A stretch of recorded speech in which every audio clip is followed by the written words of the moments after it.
ખાતેથી ઝડપાયા। ભુજ શહેર બી ડિવિઝન પોલીસે ચોરીના ગુનાના આરોપીઓને પંજાબ તથા હિમાચલ પ્રદેશ રાજ્ય ખાતેથી પકડી પાડ્યા છે।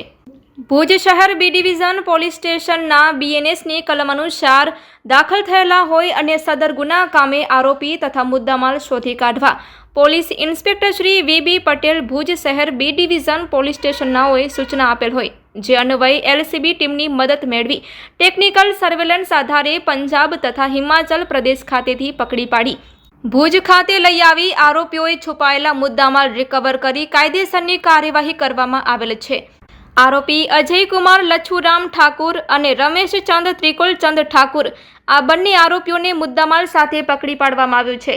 મુદ્દામાલ છે રિફાઇન કરેલી ચાંદીનો પાવડર, વજન 10.500 કિલોગ્રામ, જેની કિંમત ₹9,45,000નો મુદ્દામાલ રિકવર કરવામાં આવ્યો છે।